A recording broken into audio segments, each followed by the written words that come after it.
Bom dia, pessoal. Bom dia para vocês. Vamos sair da cama, são 7 horas em ponto. Hoje é dia 5 de junho de 2025. Hoje é um dia, para mim, é um dia de triste lembrança, porque seria aniversário do meu pai, que morreu há 32 anos, mas não tem jeito, porque todo dia 5 de junho, essa data vem à cabeça assim, aí aparece aquela ponta de saudade, né? E a certeza de que ele poderia estar vivo há muito mais tempo. Mas vamos embora, porque o programa não padece por esses sentimentos que assaltam a memória do seu apresentador. Bom dia para vocês. Gente, são 7 horas e 1 minuto agora. E, olha, hoje o dia está quente, né? O Lula está fora, Lula está em Paris. Já começou o primeiro compromisso público dele lá. Vai a Paris em busca de tentar salvar aquele Acordo de Paris sobre o qual o Brasil ouve falar há 20 anos, né? E contra o qual a França é o principal opositor na Europa. Mas também vai falar sobre a COP30, porque a COP30 também tem problemas, né? E está sendo esvaziada, principalmente por causa dessa onda de ceticismo ambiental capitaneada pelo novo governo dos Estados Unidos, né? Enquanto isso, aqui dentro, a Justiça trabalhando rápido aqui para ver se tira o atraso daquilo que deveria ter acontecido antes, né, que a Carla Zambelli decidisse fugir do Brasil. Hoje ela deve ir dos Estados Unidos para a Itália, onde pretende fixar a residência. Ela está em Fort Lauderdale, na Flórida, onde todos os bolsonaristas vão parar. E a lista, o nome dela, o Brasil pediu a inclusão na lista de dispersão vermelha ou difusão vermelha da Interpol, que é aquela lista que enfim, já trancou muita gente aí fora, tentando pular entre fronteiras, né? Mas tendo o nome nessa lista, é mais difícil entrar e sair dos países. Acontece que o nome da Carla Zambelli ainda não está nessa lista, então muito provavelmente ela vai conseguir chegar à Itália, onde pretende fixar residência nessa fuga alucinada da justiça brasileira, né? Bom, são mais ou menos esses os destaques hoje, tem muito mais coisa para falar, mas eu vou logo chamar o meu amigo Alex aqui. Bom dia, Alex. Alex, cadê você? Bom dia, Panunzio. Opa, tudo bom bem? dia, Alex. Tudo bom? Tudo ótimo, e você, Panunzio? Tudo bom. O futebol tá meio fraco hoje, né, Alex? Sim, lembrando por conta dessa parada da FIFA e também do Super Mundial de Clubes que vai vir, tá meio escasso assim de informação, porém eu selecionei alguns jogos que aconteceu ontem, tanto no Campeonato Brasileiro masculino, tanto no Campeonato Paulista feminino. Para começar, Panunzio, o Botafogo ontem ganhou de 3-2 do Ceará, em jogo válido pela 10ª rodada, então foi um jogo atrasado. O Botafogo começou ganhando com o gol do Mastriani, Pedro Raul empatou, porém no segundo tempo Alex Telles fez um gol de pênalti e Marlon Freitas ampliou. Porém, o Pedro Raul, aos 87 minutos do segundo tempo, realizou o gol para aumentar o placar e ficou 3-2. E para finalizar, Panunzio, tivemos também no Paulistão Feminino, o São Paulo perdeu de 3-2 para o Palmeiras e o Corinthians, que é uma força do futebol feminino, ganhou de 5-1 do Taubaté, jogo válido pela 3ª rodada do Campeonato Paulista Feminino, Panunzio. Boa, essa história de falar da mulherada aí eu gosto, viu, Alex? Porque elas são absolutamente injustiçadas. Se tem alguém no Brasil que joga bem futebol, são as mulheres, né? Os homens são tudo protótipo de Neymar. Sim. E eu acho que essa eliminatória da Copa do Mundo agora vai ser bem complicada para o Brasil, viu? Sim. Estou apostando aqui que a gente não vai além das oitavas, tá? Sim. Vamos ver, conferir depois, né, Alex? Sim, lembrando que hoje, 8 horas da noite, tem a estreia do Carlo Ancelotti, na frente do comando da seleção brasileira. Será o jogo 8 horas da noite contra o Equador fora de casa. Então, vamos aguardar para confirmar essa vaga. Eu também creio que no próximo ano o Brasil não vai muito longe, não. Infelizmente, Panunzio. Não é torcida contra não, viu, gente? Aqui é isso. Você olha, que diferença, hein? O Brasil dos anos 70 era uma potência no futebol. O Alex não tinha nascido ainda, né, Alex? Então, não. Pois é, mas eu já tinha nascido e me lembro direitinho, né? Até da escalação da seleção Brito, Jairzinho, Tostão, isso vai longe no tempo, né? O Brasil tinha talentos naturais, muito pouca técnica, mas muito talento. Hoje tem técnica demais e talento de menos, né? Sim. Até jogadores aí, como por exemplo esse que a gente fala todo santo dia aqui, o Neymar, são muito complicados, porque não jogam porcaria nenhuma graças à mercantilização do futebol, né, meu querido Alex? Sim, lembrando que como os talentos estão indo fora, longe, já estão conquistando coisa cedo, eu acho que inflama muito o ego e infelizmente a gente tem um time bom, porém em campo não é aquelas coisas, infelizmente, Panunzio. Muito bom. Vamos Tá nessa. ótimo. Bom, vamos tocar então o noticiário? Vamos, Alex? Vamos lá, vamos que nessa, com o programa. o dia promete, né? Nós temos muito pela frente ainda. São 7h05, como faço todo dia aqui. Vamos abrir com a meteorologia. Vou mostrar para você aqui o mapa dos alertas. Hoje as zonas de instabilidade severa diminuíram bastante no Brasil. Elas estão restritas aqui a essa faixa que fica no noroeste do Amazonas e mais aqui embaixo, né, desde a metade sul do Mato Grosso do Sul até a metade norte do Rio Grande do Sul. Aviso de tempestades aqui mais concentradas na região da fronteira ali do Brasil, né? E vamos ver o que está aqui, qual é o alerta mais severo. Vamos ver aqui o que diz o INMET. Chuva de 30 a 60 milímetros por hora, que podem chegar ao acumulado de 100 milímetros por dia. Ventos intensos que podem chegar a 100 quilômetros por hora.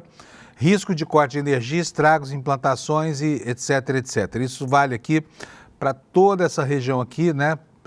Que vai da metade praticamente dos estados do Paraná e Santa Catarina e norte do Rio Grande do Sul até a fronteira com o Brasil, é onde vai chover mais no dia de hoje, tá bom, gente? E agora vamos ver como é que fica a previsão do tempo, né? Deixa eu mudar a tela aqui. Olha, então tá aqui a previsão nesse outro mapa, a gente pode ver direitinho as áreas em que vai chover, né? Chuvas concentradas mais aqui sobre o estado de Santa Catarina e o sul do estado do Paraná, né? Mas vai chover também nessa faixinha aqui do litoral do norte e do Amapá, uma parte do Amapá e uma parte do Amapá, do Amazonas e Rondônia. As temperaturas hoje aqui no sul continuam em ascensão, apesar da chuva, né? Por causa da passagem da frente fria, as temperaturas não estão muito baixas mais não. Olha só, a previsão numérica do INMET mostra pra gente aqui nessa área em amarelo, né? A frente fria se afastando aqui, olha, passando pelos estados do sul e pelo sul de São Paulo e se afastando em direção ao mar. Então teremos hoje um dia de muita chuva por aqui. E, aliás, já começou à noite, né? São Paulo já teve algumas quedas de árvores e tudo mais, choveu bastante aqui à noite. Então se acautele aí, você que mora nessa região onde está essa frente fria, se prepare aí porque pode ter efeitos para a sua vida aí na sua cidade, tá bom? Vamos começar com o noticiário aqui do ICL, gente. Vou mostrar para vocês aqui o site do ICL Notícias, está aqui, olha, é inacreditável, né? Mas acredite, acontece, tá? A Procuradoria-Geral da República perdeu aparelhos eletrônicos de policiais investigados no 8 de janeiro. É mole ou quer mais? Vamos ver do que trata essa notícia que está aqui no destaque do ICL? Aqui não, aqui é outra coisa. Vamos lá. PGR perde aparelhos eletrônicos de policiais investigados no dia 8 de janeiro. Veja isso. A ação penal 2417, em curso do Supremo, revelou uma grave falha na cadeia de custódia de provas em um dos casos mais sensíveis relacionados aos ataques de 8 de janeiro. A ação apura a responsabilidade dos oficiais da Polícia Militar do Distrito Federal, que a gente sabe muito bem como tentou favorecer, né, os baderneiros do 8 de janeiro. E o que está sendo apurado lá são omissões e condutas que teriam contribuído para o avanço da tentativa de golpe. Segundo decisão do ministro Alexandre de Moraes, ao menos 3 aparelhos eletrônicos apreendidos durante a fase de investigação, 2 celulares e um notebook, desapareceram quando estavam sob responsabilidade de órgãos estatais. Esses equipamentos pertencem aos réus Rafael Pereira Martins e Paulo José Ferreira de Souza Bezerra, ambos oficiais da PM, foram recolhidos como parte das diligências que buscavam elementos de prova sobre a conduta desses militares antes, durante e depois da invasão da sede dos 3 poderes. É brincadeira, né? Mas perderam lá os 2 telefones e o notebook. E aí? Tem jeito de localizar, é só querer, né? Pelo e-mail do celular, dá para chegar a esses equipamentos aqui. Certamente eles não saíram andando lá do depósito de provas da Procuradoria-Geral da República, não é mesmo? Outro destaque aqui no ICL é a permissividade desse sujeito que governa Minas Gerais, Romeu Zema. O Zema é um sujeito que tem assim, uma flexibilidade ideológica que é uma coisa absurda, né?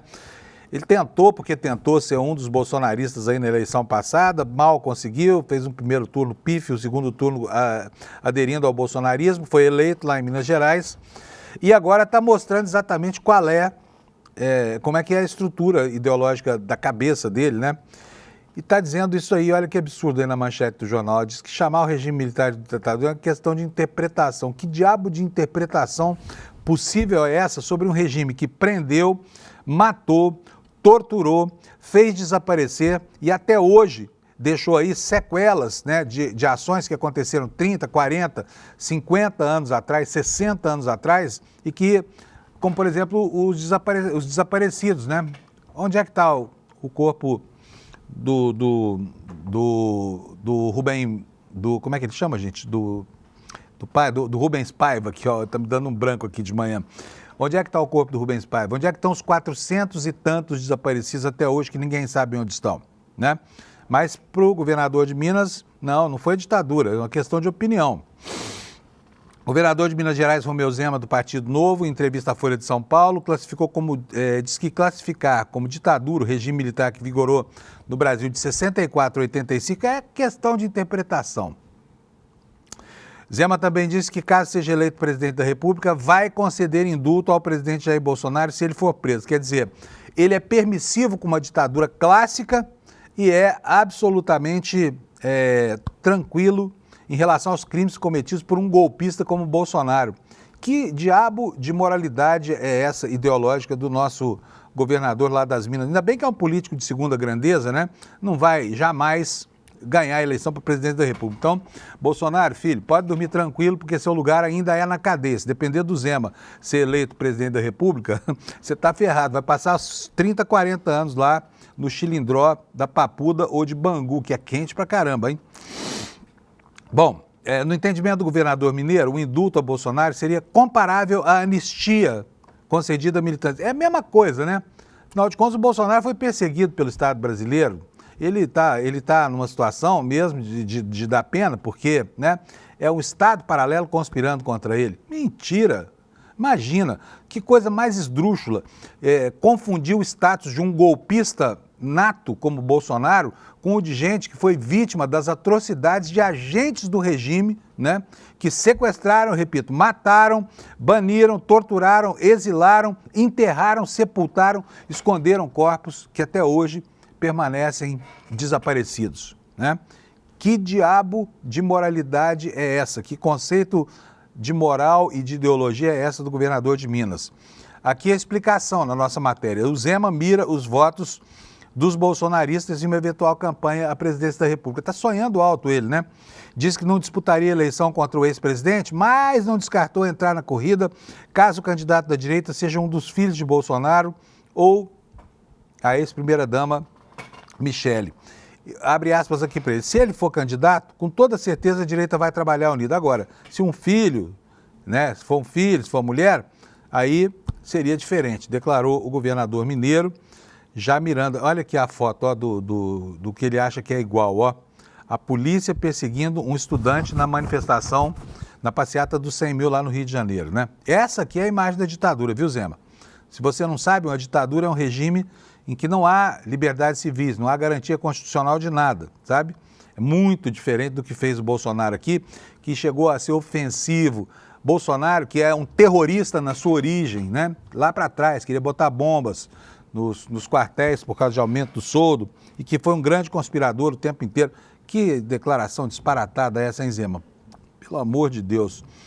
Bom, vamos seguir aqui com o noticiário. Olha só. A gente sabe que anteontem nós recebemos a notícia de que Carla Zambelli ficou sem advogado. Ficou sem advogado por quê? Porque o advogado dela desistiu de defender uma cliente que resolveu optar pelo caminho da fuga, né? Resolveu sair do Brasil para não enfrentar a justiça. Disse que foi passear e foi tratar de saúde lá nos Estados Unidos, depois vai se radicar lá na Itália, porque ela é cidadã italiana, como se não tivesse nenhuma bronca aqui contra ela, né? Agora tem, porque a ordem de prisão foi exarada pelo ministro Alexandre de Moraes.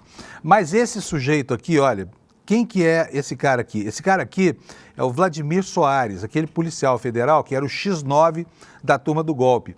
Ele foi segurança, inclusive, do Lula e ele levava informações para os chacais bolsonaristas que queriam executar o Alexandre de Moraes e muitas outras pessoas.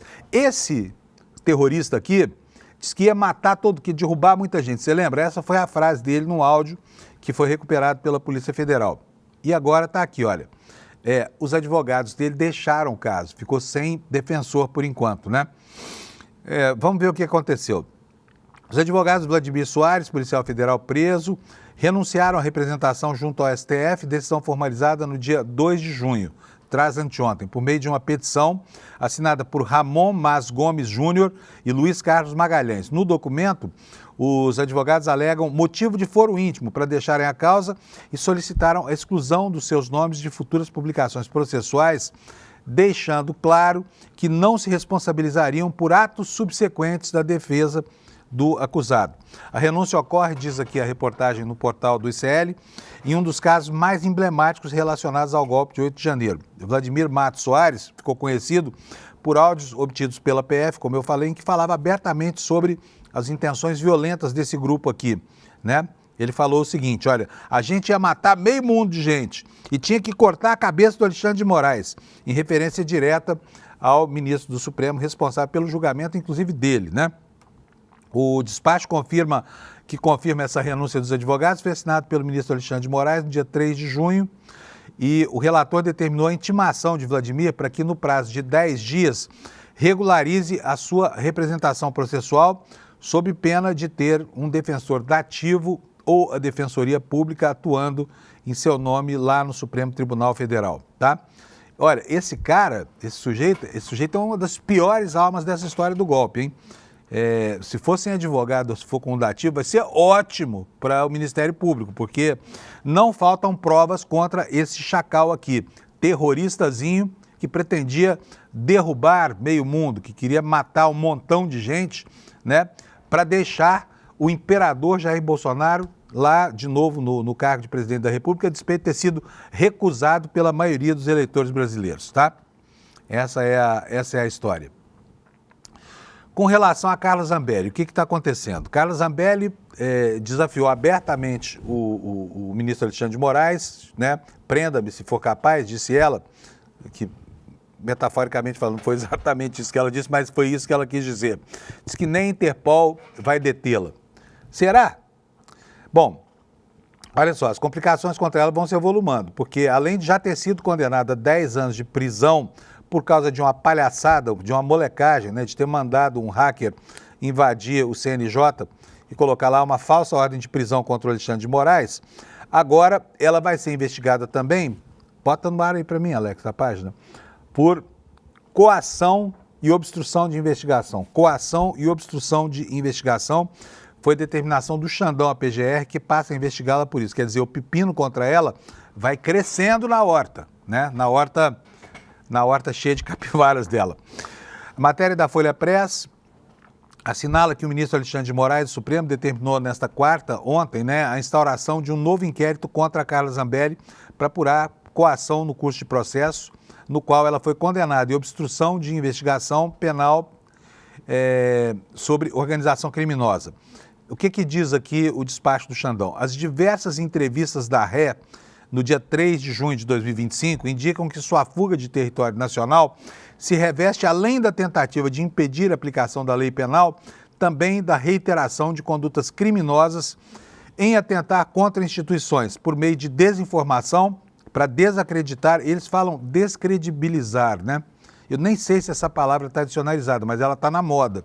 Descredibilizar ou desacreditar, né? Instituições democráticas brasileiras e de interferir no andamento de processos judiciais em trâmite nesta corte, diz o relator. Na mesma decisão, ele determinou à Polícia Federal que em 10 dias faça a oitiva da parlamentar, além de monitorar e preservar conteúdos postados nas redes sociais dela ou de pessoas ligadas a ela que tenha, segundo o ministro, pertinência com a investigação. Como a parlamentar saiu do Brasil, o ministro autorizou que o depoimento seja feito por escrito.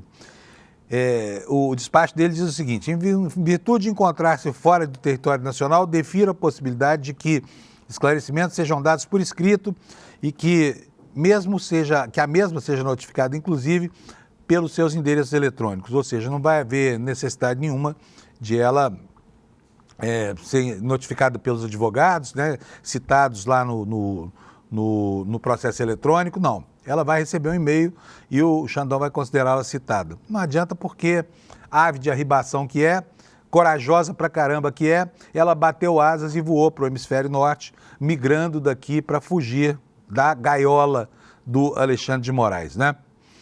E aqui a informação de que amanhã os recursos dela, os embargos que ela interpôs, a sentença na qual foi condenada a 10 anos, serão julgados, né?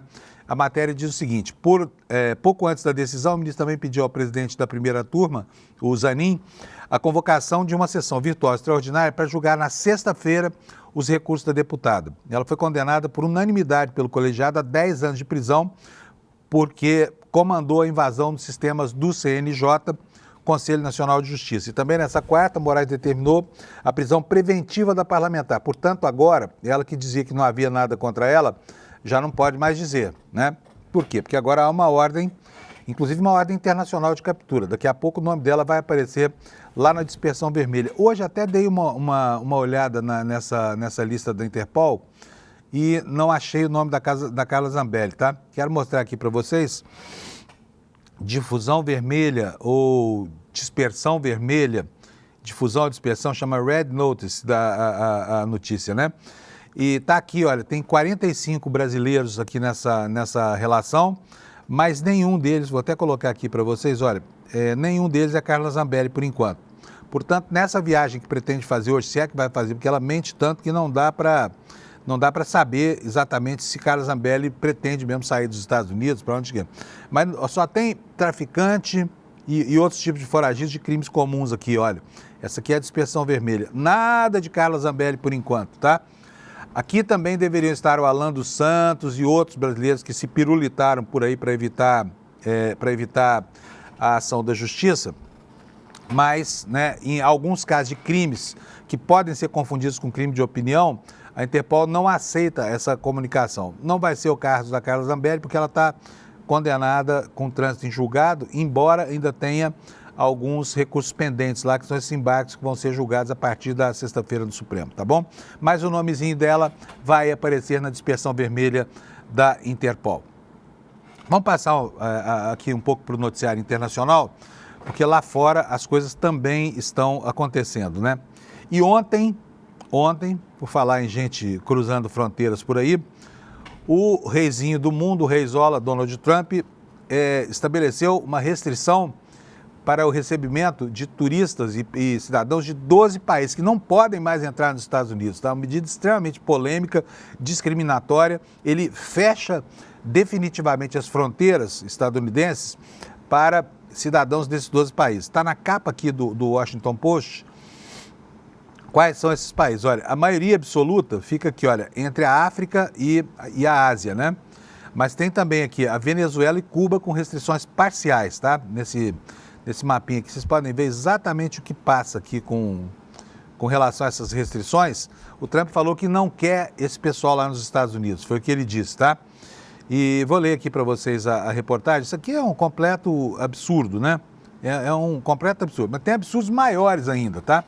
Do que esse. Deixa eu abrir aqui a reportagem na página certa, porque senão vocês não vão conseguir ler comigo, né? Vamos lá. Traduzindo aqui para o português, para a gente poder ler juntos. O governo Trump restabelece e amplia a proibição de viagens. Esforço ocorre em um momento que o presidente busca medidas extraordinárias para restringir a imigração ilegal.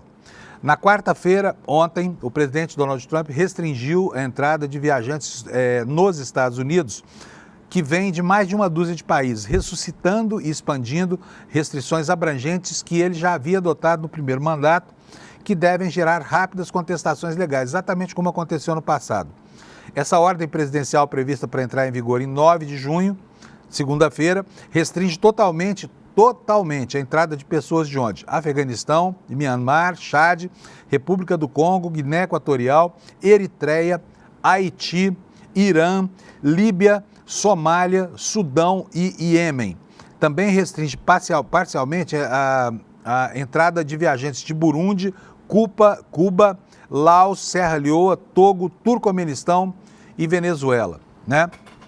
Então, assim, fica claro cada vez mais nessas ordens do Trump, se bem que não é preciso mais clareza do que já está colocado aí, a sua aversão a estrangeiros, principalmente estrangeiros provenientes da África, porque ele é racista, o governo dele é um governo segregacionista e ele tem encontrado amparo de instituições americanas para dar continuidade a essa loucura em que ele transformou o governo dos Estados Unidos, uma máquina de perseguir gente que está lá para ganhar a vida honestamente num país que suga o mundo há muitas e muitas décadas, que é praticamente 25% da economia mundial.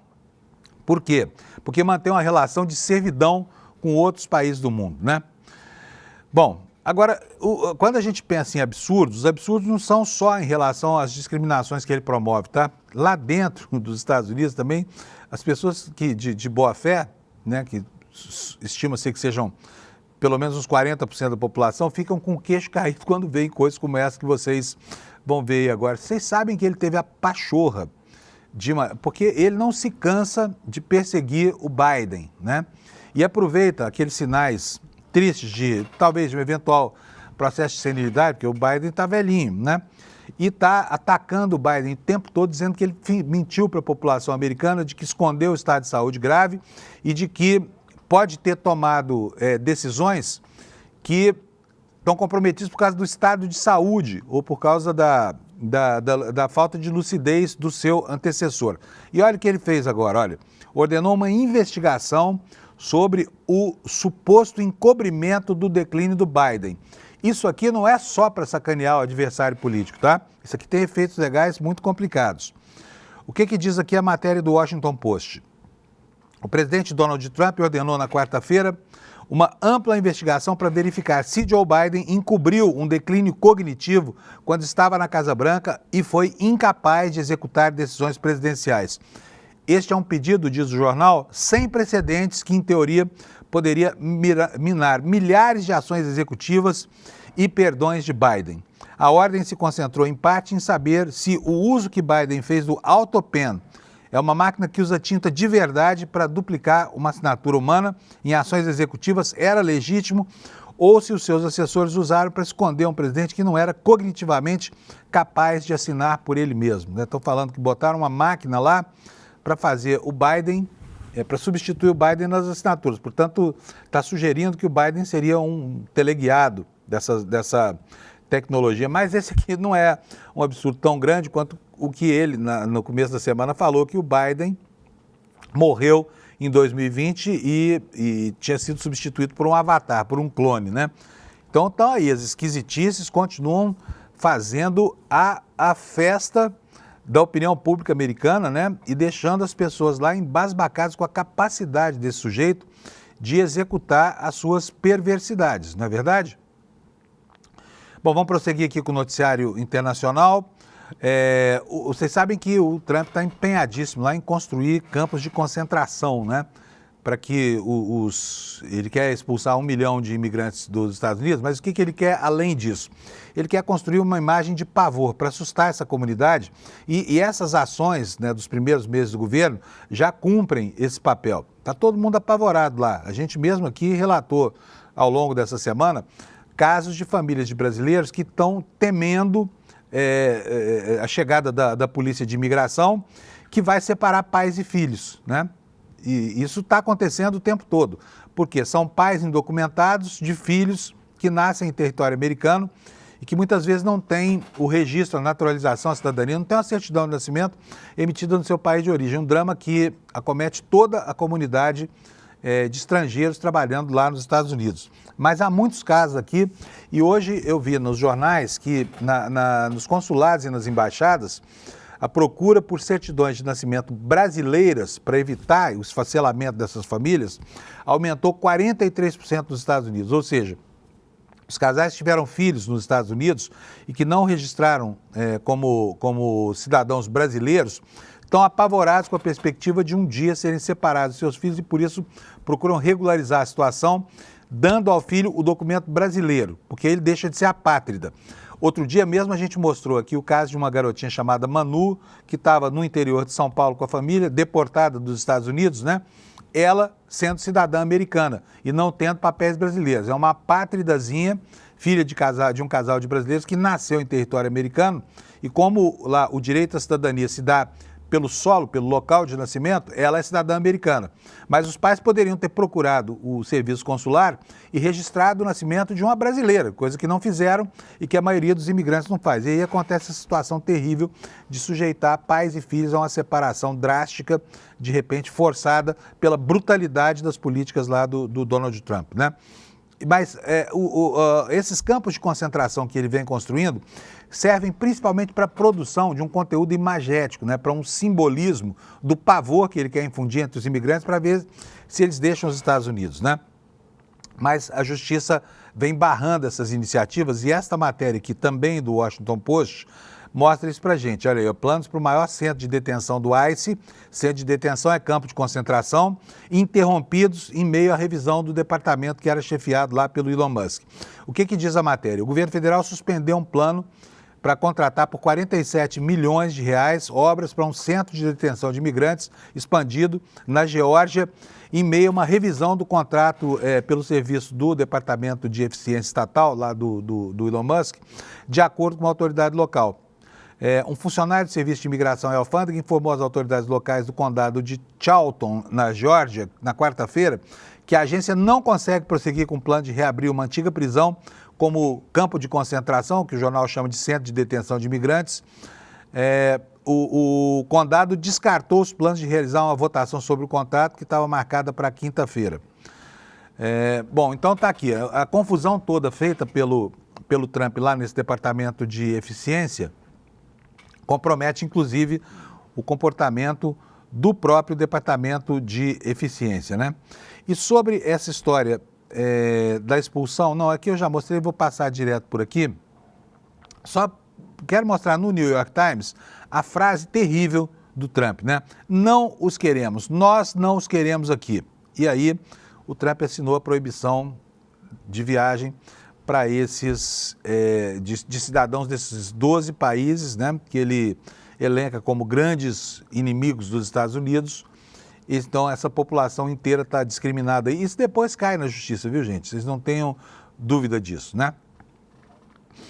Por falar em pavor, por falar em atrocidades, olha, eu tenho certeza que se você não viu ainda essa notícia, você vai ficar agora muito triste com o que vai ver. Com a capacidade que as pessoas têm de introjetar o mal em si, né? Porque estão sendo influenciados por uma campanha odiosa. E justamente pessoas que, na sua origem, trazem uma carga do mesmo sofrimento como veneno, que agora aplicam como antídoto contra uma população vizinha. Eu estou falando aqui do Estado de Israel e da população de Gaza.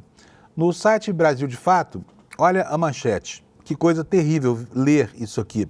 Porque até aqui as críticas todas se concentram não no povo judeu ou no povo israelense, mas sim em um governo fascista eleito por um parlamento que está tomado pela extrema-direita lá em Israel. Mas não, a população israelense em massa aprova não só a anexação da faixa de Gaza, como a eliminação, a morte mesmo da população palestina, né? Ou seja, quase metade dos israelenses defende o genocídio do qual seus próprios avós e bisavós foram vítimas nos campos de concentração da Alemanha. Querem eliminar fisicamente a existência dessa população. Olha, e mais de 80%, 80% significa todo mundo, tá? Apoiam a limpeza étnica completa desse enclave. Enclave é a maneira como hoje se refere ao território legitimamente ocupado e pertencente a essa população palestina que está sendo usurpado por Israel numa campanha que o mundo vê calado, né? O que diz a matéria do Brasil de Fato? Uma pesquisa indica que 47% dos israelenses apoia o assassinato de todos os palestinos, todos, homens, mulheres e crianças, na faixa de Gaza. Feita durante o mês de março, encomendada pelo jornal Haaretz, a investigação ouviu mais de 1.000 pessoas, mostrando que 82% dos cidadãos de Israel apoiam a continuidade da limpeza étnica com expulsão de todos os palestinos das suas terras, né? Em 1933, a Alemanha nazista começa uma campanha para expulsar de lá todos os judeus que vivessem dentro das fronteiras daquilo que eles chamavam de Império Alemão, do Reich Alemão, né? Então, hoje, são os judeus massacrados 80 anos atrás que fazem a mesma coisa com os palestinos que os seus antecessores sofreram nos campos de concentração. A matéria diz mais, 56% dos judeus israelenses também querem a expulsão de todos os palestinos no território de Israel. Quer saber quem é que vai limpar as casas lá. É a mesma coisa dos estrangeiros lá nos Estados Unidos, né? Mas vamos lá. Olha só. Entre os com menos de 40 anos, essa porcentagem sobe de 56% para 66%, ou seja, 2/3 querem Israel só para israelenses, né? Um país que se estabeleceu sobre terras que não lhe pertencem, legitimamente. A pesquisa foi coordenada pelo acadêmico israelense Tamir Sorek, que é professor da Universidade da Pensilvânia, nos Estados Unidos, para entender o que pensam os israelenses sobre tópicos usualmente evitados por pesquisas, né?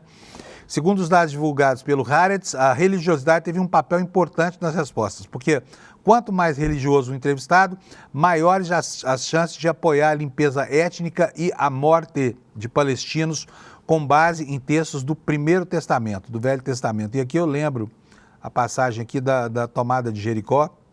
Se você é religioso, tem uma Bíblia em casa, leia, para você ver qual é a maneira como aquilo aconteceu e qual foi o destino da população civil, né, de Jericó. A matéria assinala o seguinte, olha, Sorek apontou que alguns líderes religiosos incentivaram os discursos violentos de limpeza étnica contra o povo palestino, o que fez com que, em Israel, chamados para o genocídio migraram dos discursos marginais para os discursos principais. O genocídio cometido por Israel na faixa de Gaza, assinala aqui o Brasil de fato, né, desde outubro de 2023, já vitimou, já matou mesmo 54.660 palestinos. E olha, 70% deles eram mulheres e crianças, 70%. Gente faminta, desarmada, indefesa, perante um dos exércitos mais raivosos, mais xenófobos e mais violentos do mundo, tá? Que tristeza ler isso, que tristeza ler esse tipo de coisa. Olha, a gente está falando aqui sobre restrição de viagem nos Estados Unidos, sobre o horror que acontece na faixa de Gaza, mas eu vou dizer para vocês o seguinte, aqui no Brasil, essa política xenófoba e as restrições que o governo Trump e outros governos ao redor do mundo, na sequência, estão fazendo aí, estão irritando demais algumas pessoas. Em Brasília, por exemplo, a população das cidades satélites está profundamente irritada com a embaixada dos Estados Unidos. Sabe por quê? Porque eles emitiram lá um alerta para viagem, um alerta para os americanos, dizendo para evitar certas áreas do país. Vou já mostrar isso para vocês aqui. Logo quando a gente abre aqui o site da embaixada, vem aqui, olha, esse aviso de viagem Brasil aqui, tá bom? O que isso aqui fala? Estigmatiza o Brasil como um país que está tomado por sequestradores, por criminosos, especificamente em algumas regiões, ele fala, não vá aí, é perigoso. Vou ler aqui para vocês, olha, vocês vão ficar aborrecidos com o que vocês vão ver aqui, mas é isso mesmo, olha só. Exerça maior cautela no Brasil devido ao crime e ao sequestro. Algumas áreas apresentam risco maior. Não viaje para estas áreas devido ao crime, ou seja, não viaje, é uma orientação para não viajar. Para onde? Qualquer lugar dentro de 160 quilômetros, né, 100 milhas, das fronteiras terrestres do Brasil, com a Bolívia, com a Colômbia, Guiana Francesa, Paraguai, Peru, Suriname e Venezuela. Aqui é criada também uma exceção, mas olha, tem 2 lugares lá onde vocês podem ir. Quais são os lugares? Justamente um deles, é curioso isso aqui, porque um desses lugares é justamente a fronteira tríplice lá, Brasil, Argentina e Paraguai, que é onde os Estados Unidos estão oferecendo uma recompensa de $10 milhões para quem der informações lá sobre movimentos de apoio ao Hamas, né? Eles estão dizendo que lá tem núcleos de operação do Hamas e do Hezbollah, estão oferecendo 10 milhões para quem levar informações que possam levar ao deslindar desses grupos terroristas que ali teriam. Mas aqui, fala o seguinte, ó, Foz do Iguaçu pode, Foz do Iguaçu e Pantanal, os únicos lugares da fronteira brasileira que estão seguros, tá? O que fala? Olha, aqui mais um estigma, né? Preste atenção a isso aqui. Desenvolvimentos habitacionais informais, como favelas, vilas, Comunidades ou conglomerados a qualquer momento devem ser evitados, ou seja, transformaram as favelas brasileiras em lugares que um cidadão americano não pode pisar. E aqui vem o mais curioso, porque eu falei para vocês que isso está irritando muito Brasília, porque não se sabe a causa. Não sei se alguém da embaixada foi assaltado lá, alguma coisa assim, mas está aqui, Brasília é uma das cidades mais tranquilas do país, se bem que o entorno de Brasília é um entorno violento, tanto quanto é, por exemplo, qualquer outra cidade brasileira grande, né? Qualquer metrópole brasileira. Mas o documento estabelece essa restrição, olha, cidades satélites de Brasília à noite. E aí cita nominalmente bairros, né? Cidades satélites, são bairros de Brasília. Ceilândia, Santa Maria, São Sebastião e Paranoá. E aí faz aqui um apelo, traz um alerta aqui que realmente é de arrepiar o cabelo. Resumo do país, tá? Crimes violentos, incluindo assassinato, roubo à mão armada, roubo de carros, podem ocorrer em áreas urbanas de dia e de noite. Houve um sequestro com pedido de resgate de viajantes dos Estados Unidos. A atividade de gangues e o crime organizado são generalizados e frequentemente ligados ao tráfico de drogas recreativas. Agressões físicas com o uso de sedativo e drogas colocadas em bebidas são comuns, especialmente no Rio de Janeiro. Criminosos visam estrangeiros por meio de aplicativos de namoro ou em bares antes de drogar e roubar as suas vítimas. Funcionários do governo dos Estados Unidos são aconselhados a não usar ônibus municipais no Brasil devido ao sério risco de roubo e agressão, especialmente à noite. É mole? Hã? Brincadeira, né? Para completar aqui a orientação que a Embaixada dos Estados Unidos vem passando aos turistas americanos, então aqui, ó, fique atento ao entorno, não resista fisicamente a qualquer tentativa de roubo, não aceite comida nem bebida de estranhos, tenha cautela ao caminhar ou dirigir à noite, evite ir a bares ou boates sozinhos, evite caminhar nas praias após anoitecer. E aí vai aqui uma série de recomendações que eu não vou nem ler aqui, porque isso aqui ofende a gente, né? Enfim, são recomendações que valeriam, de cautela, que valeriam para qualquer lugar do mundo, porque em Paris você pode ser assaltado por pickpockets, né? Você pode ser sequestrado em Estocolmo, e o Brasil não tem o privilégio de ser o único país violento do mundo. Aliás, muitas cidades americanas e até a periferia de grandes cidades têm os índices de violência muito próximos ao do Brasil aqui, né? Bom, então é isso. Se você quiser passar raiva, abra aí o site da Embaixada e veja como eles estão tratando os brasileiros. Vamos passar agora para o noticiário aqui do que acontece na Justiça, porque na Justiça, no Brasil, a Justiça ganhou um protagonismo incrível, né? Olha, ontem o Supremo Tribunal Federal voltou a votar o artigo 19, a constitucionalidade do artigo 19 do Marco Civil da Internet, né? Para quê? Para tentar saber se as redes sociais têm ou não responsabilidade sobre conteúdos de terceiros que elas publicam. Como se sabe, isso é fato público e notório, todas as redes sociais lucram com o engajamento dos haters, as manifestações de ódio explícitas, e elas cada vez mais querem se afastar da regulação. Por quê? Porque isso engaja muito, né? Comentários odiosos geram comentários de pessoas que são a favor, que são contrárias, e tudo isso cria engajamento, cria bolhas, né? E o Supremo está lá julgando essa matéria, o julgamento estava suspenso porque o ministro André Mendonça havia pedido vista e estava com o voto com ele. Mas o ministro devolveu o seu voto e ontem foi retomado o julgamento. O ministro André Mendonça, que certamente fará um voto de caráter liberal e a favor das Big Techs, disse que vai fazer um voto técnico que tomou uma boa parte da sessão de ontem e que tomará uma boa parte da sessão de hoje também, mas o julgamento prossegue lá. O que diz aqui a reportagem do Brasil de Fatos? O STF adiou, nesta quarta-feira, a conclusão do julgamento sobre o artigo 19. O julgamento foi retomado na sessão de quarta, foi suspenso em dezembro do ano passado por um pedido feito pelo André Mendonça. No início da sessão, Mendonça adiantou que a leitura do voto seria feita na íntegra e deveria durar 2 sessões, o voto dele. Após a leitura da primeira parte, a sessão foi suspensa para ser retomada amanhã. O ministro sinalizou que deve votar pela manutenção da validade do dispositivo do Marco Civil da Internet, que prevê que as redes sociais só são responsáveis por conteúdos de terceiros quando há uma ordem judicial que determinando que elas devem ser retiradas do ar, que devem ser de alguma forma sancionadas, né? Mas o ministro Barroso Ontem ele fez uma interrupção do julgamento logo no começo para explicar para as pessoas por quê. No inferno em que se transformou a discussão de assuntos sérios nas redes sociais, o ministro achou que era necessário, além de simplesmente julgar, explicar para a opinião pública brasileira o que é que está sendo julgado no Supremo Tribunal Federal. E ele colocou de uma forma que vale a pena a gente acompanhar por causa da simplicidade da explicação, tá bom?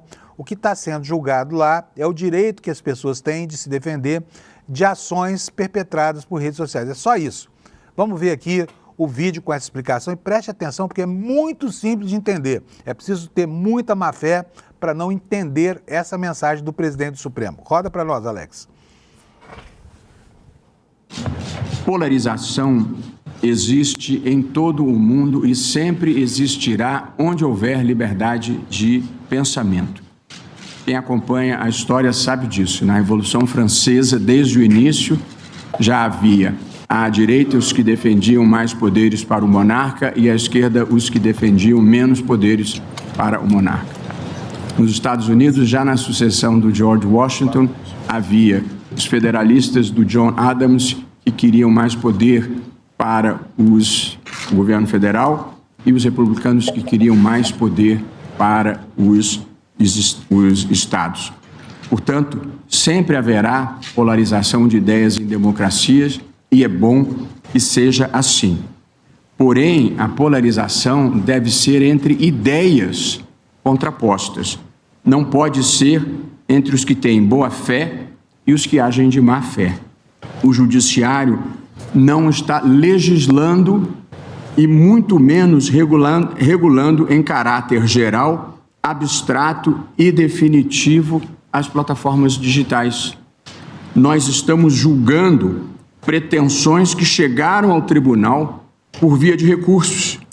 Vale dizer, ações foram propostas nas instâncias inferiores, houve decisões nas instâncias inferiores e recursos para o Supremo Tribunal Federal. No Brasil, para quem não tenha essa informação, um tribunal não tem a possibilidade de dizer esse tema é muito complexo, esse tema é muito difícil, muito divisivo, vai trazer chateação, vamos contrariar muita gente.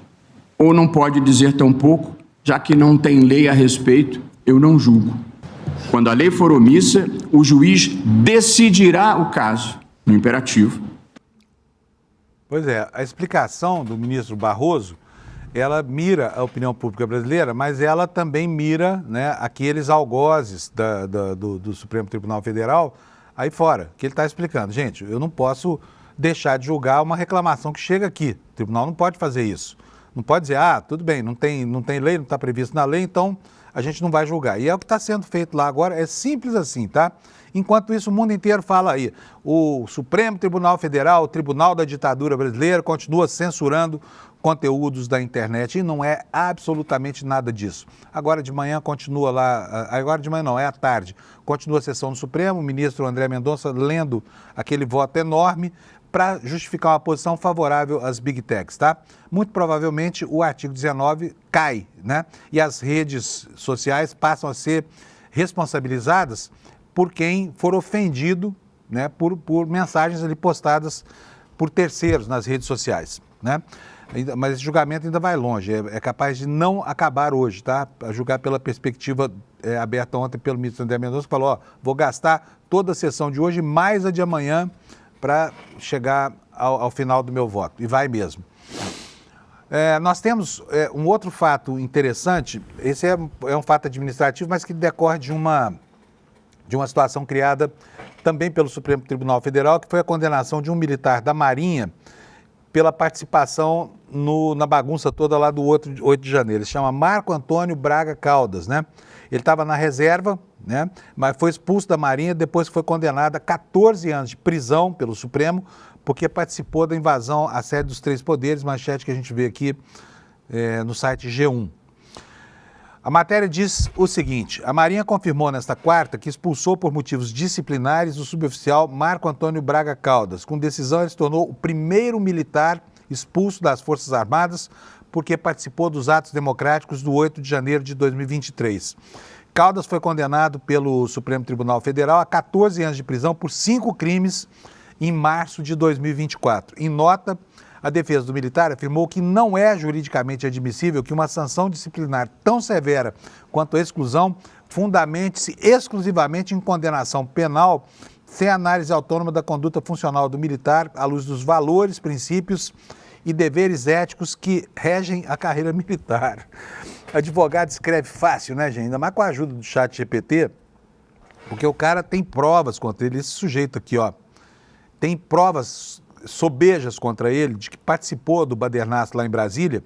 E aí, uma condenação feita pelo colegiado mais importante do Brasil não serve para condenar esse sujeito que teve, né, que usou seus dotes de terrorista para participar do quebra-quebra lá em Brasília. Então, bem-vindo ao mundo dos desempregados, senhor. Como é o nome dele mesmo?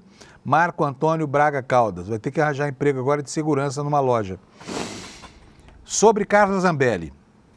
Repercussões da Carla Zambelli, porque pegou mal pra caramba, né, gente? Aliás, a Carla Zambelli, ela só mete os pés pelas mãos. Ela, sabe, para usar uma metáfora parecida com o que ela gosta das armas, é aquela pessoa que gosta de dar tiro no próprio pé, né?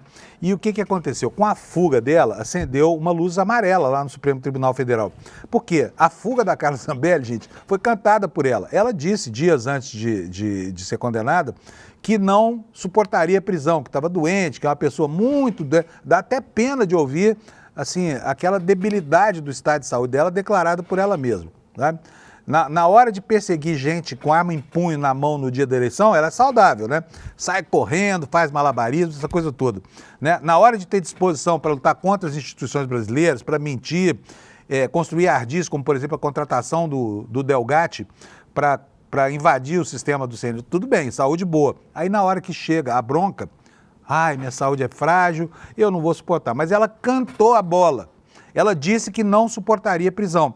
E o Supremo fez cara de paisagem, fez nada, deixou ela livre para fazer o que quisesse. E aí o que ela fez? Provavelmente foi para a Argentina, não estava inserida no sistema de impedidos e procurados, não havia ordem de prisão contra ela, simplesmente deixou o Brasil, não precisava nem ter ido para a Argentina, né?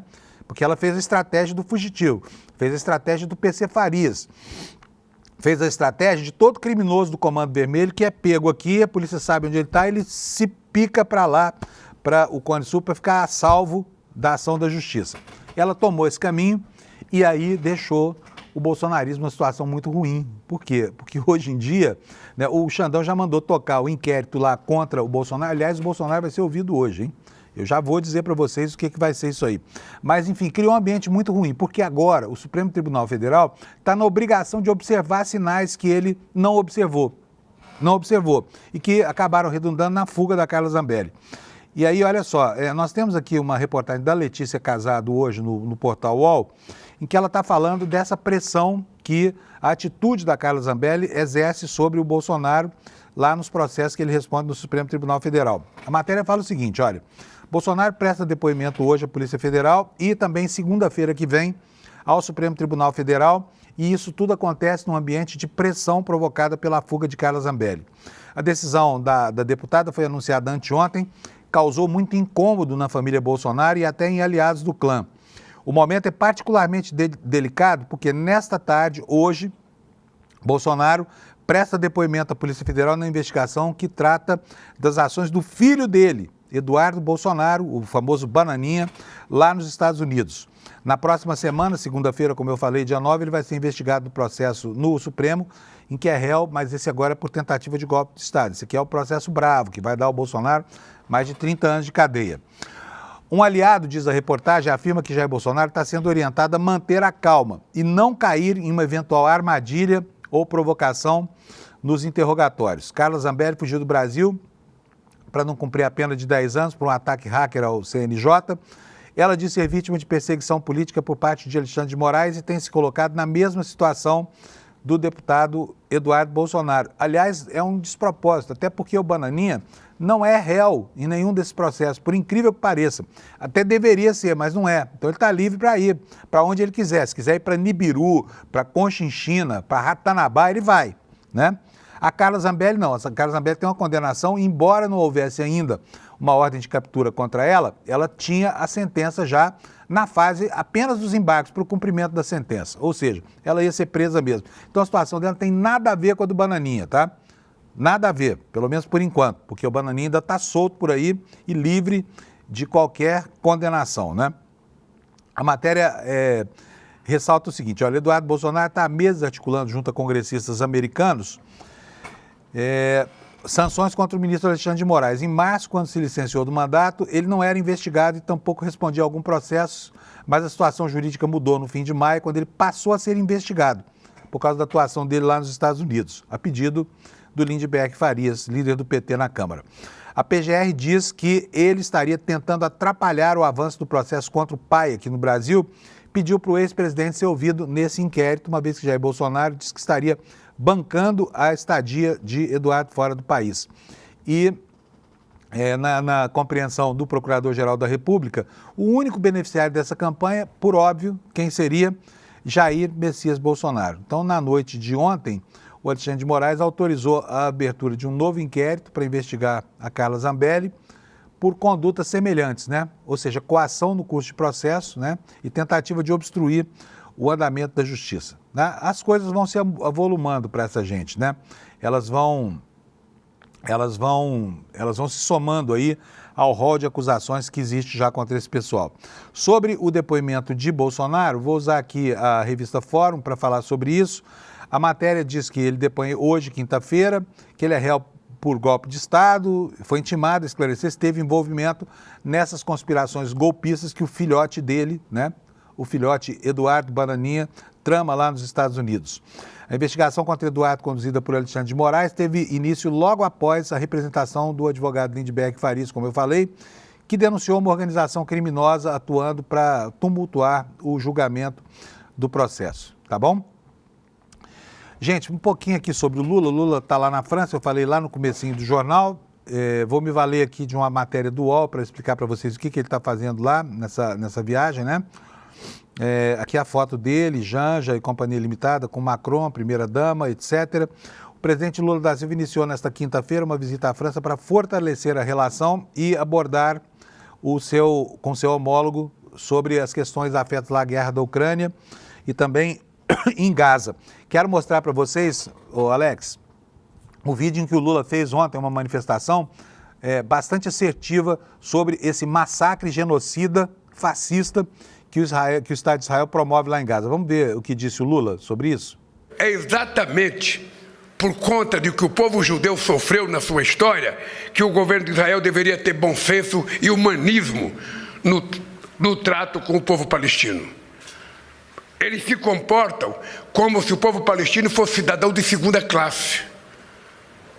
E nós temos dito há muito tempo, o Brasil foi o primeiro país a reconhecer o Estado palestino aqui na América do Sul, e eu volto a reafirmar, só haverá paz quando a gente tiver consciência de que o palestino tem direito ao seu Estado, à terra demarcada, aquele acordo de 1967, que o governo de Israel não quer deixar de ser cumprido e todo dia manda a gente atacar o território palestino, inclusive tentando atacar a Cisjordânia para agredir produtores rurais palestinos. É isso. Ou seja, e vem dizer que é antissemitismo, precisa parar com esse vitimismo. Precisa parar com esse vitimismo e saber o seguinte, o que está acontecendo na faixa de Gaza é um genocídio. É a morte de mulheres e crianças que não estão participando de guerra. É a decisão de um governo que nem o povo judeu quer. A única coisa com a qual eu, pessoalmente, não concordo é essa história de que o povo judeu não quer. Parece muito claro, na pesquisa publicada no Haaretz, na última edição, que o povo quer, sim, esse genocídio e esse massacre, que é uma pena, né? Retroagindo, né, a tempos imemoriais aqui, esquecendo do que aconteceu lá no Holocausto, na Alemanha. Esqueceram completamente, passam a fazer exatamente as mesmas coisas. Gente, olha, só um convitezinho para vocês. Você vai fazer o que nesse domingo? Você vai... Põe aqui nessa outra aqui, Alex, por favor. Isso, olha, porque fica bonito aqui, né? Vou falar sobre isso aqui, tá? Domingo, gente, domingo é aquele dia que a gente chega à noite assim, meio deprê, porque vai começar a semana, essa coisa toda, mas vou dar um ótimo motivo para você terminar bem o seu motivo e começar bem a sua semana. É a exibição desse filme que vai acontecer aqui no ICL, né, domingo, dia 8 horas da noite, tá? Filme Partida, é um filme muito bacana que conta a saga de uma atriz que resolve se encontrar com o ídolo dela, com o presidente Mujica, lá. O diretor do filme é o Cássio Siocler, né, que vai não só participar de uma discussão depois do filme, como vai responder perguntas da comunidade também, vai conversar com o Leandro Demore aqui sobre, enfim, sobre os temas circundantes ali, né, que estão em volta desse filme, então não perca, tá? É a nossa sessão de cinema aqui, o ingresso não custa nada, é de graça, mas você tem que pegar o ingresso aqui, olha, icl.com.br/cinema.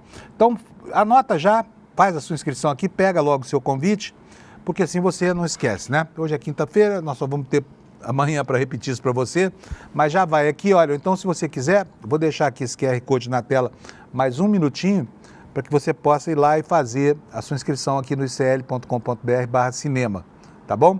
Filme Partida, depois do filme, o Demore e o diretor do filme, o Caco, vão discutir o contexto em que essa história acontece, tá bom? Gente, é isso aí. Voltamos amanhã, sexta-feira, né, para encerrar a semana e antecipar aqui o que vai acontecer durante o fim de semana. Obrigado pela sua audiência. A gente se encontra às 7 da manhã aqui. Tchau. No dia 8 de junho, domingo, às 8 horas da noite, o ICL exibe com exclusividade o documentário Partida, uma obra cinematográfica que mostra como o Brasil saiu dividido das eleições de 2018. Uma obra que mistura ficção e realidade para falar daquilo que parece impossível. Sonho, utopia em meio ao caos.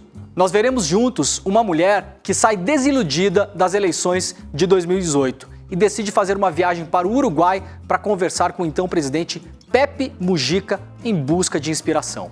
Logo depois da exibição, eu, Leandro Demore e o diretor Caco Siocler estaremos ao vivo em um bate-papo para entender um pouco mais o que é que a gente faz para sair desse Brasil partido. Participe gratuitamente do Cine ICL.